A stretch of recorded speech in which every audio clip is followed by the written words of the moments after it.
After college, I didn't really know what I wanted to do. You know, I loved to travel, wanted to travel more, and didn't want to do something shitty. After school, I had an opportunity, decided to go teach English in Korea. After my year in Korea, I was backpacking for a couple of months on my way back to the US and was up in this little northern Thailand town called Pai. I was staying at this little hostel in the rice fields that I met this guy named Andrew, who was running his business while traveling from his computer. He had a team of a few people, and wherever they were, Indonesia and Pakistan or India, that were, you know, working for him. And basically meeting him just totally blew my mind. I knew that that is what I wanted to do. Fast forward, the first few business ideas did not work. Spent all my money, moved back home with my parents. I started to freelance on Upwork myself. PPC marketing consulting, was doing some social media marketing, you know, project managing some, you know, websites or SEO. But yeah, nothing had really, you know, really hit. I was still looking for something to, you know, really to find my groove. I was at a business event in Chiang Mai. This was in the fall of 2014. And a friend of mine was speaking there, talking about his Amazon business and sharing a lot of the success that, you know, he was finding. And it was around then that I decided that I was going to give it a go and really dive in. Remember sending the first down payment on my product on Christmas Day of 2014. It wasn't until March of 2015 that was actually in stock and selling and starting. To be honest, started off kind of slow. Didn't really know what I was doing. You know, I think my first order was 400 units. It was 400 units. It was oversized, it was heavy, it was a little bit expensive. It wasn't until the second product, things really started to take off. And so this second product was small, lightweight. It starts selling, you know, 5 a day, 10 a day, 15 a day, 20 a day, and then all of a sudden, you know, boom, out of stock. And I'm, you know, rushing to, you know, place a reorder, order more, it comes, it's back in stock, you know, 20 a day, 25 a day, 30 a day, 50 a day. I'm like starting to freak out. Like, this is very exciting. It's like, you know, really starting to take off. Got to more than 100 sales a day. This one, you know, little freaking thing, sales were huge. I think we did almost 100K in sales like that first holiday season. I knew that this was gonna be it. It was in early 2016 that I started to talk with my friend Travis, one of the co-founders of AMZ Tracker, who had sold part of that business.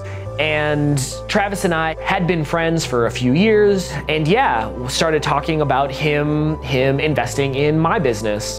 There was a few things motivating that.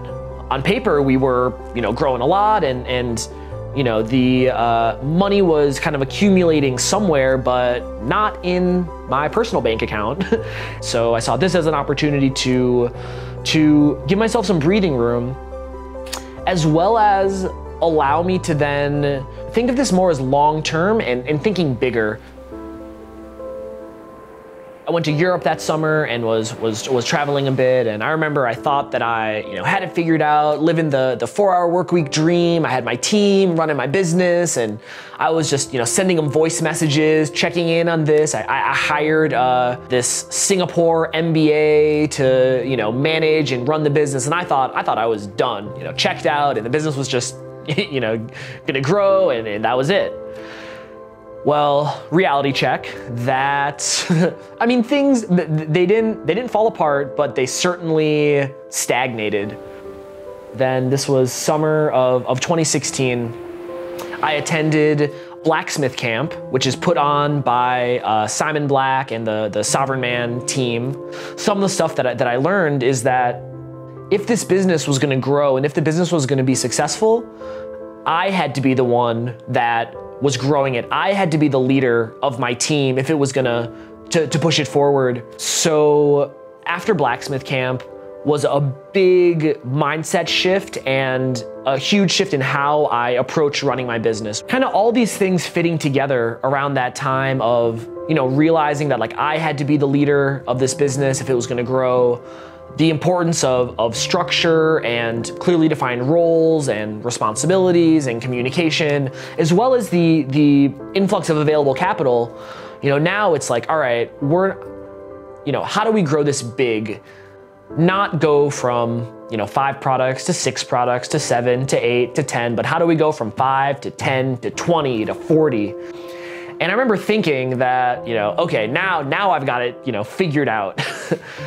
And I guess again, well, that being an experience, if I ever have the feeling that I have it figured out, probably something's coming. We had this additional capital, to invest in products, and I decided to focus that growth on the EU. The thinking being it's less crowded, we have an opportunity, first mover advantage. Fast forward, the EU stuff taken longer than we were expecting, of just delays with everything, as I've kind of learned to accept as normal. It was again in March of 2017, and it was catching up with Travis, my business partner. He mentioned that the guy or the company that bought his other businesses were maybe looking to acquire some more Amazon businesses, and he asked me if I was interested in selling. 3 days later, on a plane to China to meet this guy to, try to make a deal. Long story short, we did come to an agreement to sell the USA side of the business for just shy of $1 million.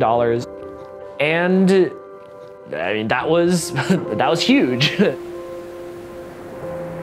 And still had the European side of the business that was, to be honest, struggling. We weren't making very many sales. Marketing was not hitting.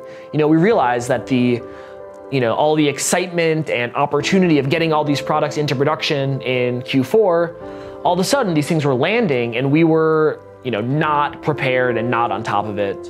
I realized that, if I didn't make some serious changes, that business was going to fail, and ended up letting go about half of my team and completely shifted how the business was run. So we went from different people with different roles that were applied to all the products and all the markets to one person in charge of one market, entirely. So they would be in charge of the launch, and they would do the PPC, and they would do the customer service, and they would set up the listings. And, all of a sudden, like, stuff was starting to work. Credit goes to my team for being amazing and doing amazing and taking the ownership and executing. Wherever the future of the Amazon business goes, I have people now on my team that I want them on my team for indefinitely, for life. These are people that are, amazing and talented and, hardworking and just incredibly special people. And this business has been a vehicle to allow me to, find and attract and get to work with a growing number of these people that, whether it's this business or that business or the next business, that I now feel like, I know that I can count on. So to someone who is just getting started or starting an Amazon business, I guess 2 pieces of advice that I would tell them to keep in mind. 1, know your numbers, know your margins, and make sure that they're healthy. Minimum 30%, 40%, 50%, better. I have friends that are selling e-commerce products that have, 80% or 100% margins. Like that's healthy. And the other is the stuff that everyone's doing may not work for you now. So what's really, really important is, having something, whether that's some sort of an audience or access to an audience or a list or that like some sort of marketing edge that you can, build or have access to separate you from, everyone that's doing what everyone else is doing. I do love business. talking about business, meeting other people that do interesting business things is something that I love and always gets me excited. I'm a big believer. I think the three pillars of life, you got health, wealth, relationships, and health, also very important. I love yoga and going to the gym and exercising and eating healthy and healthy, delicious food, and relationships, spending time with people that are important to me, my family. I have my siblings that are in Chiang Mai now with me. We've traveled all over the world together. My parents, they come and visit, and we go on trips together, and good friends that I've made over the years, spending time with them, meeting new people is, I guess, pretty much makes up my life.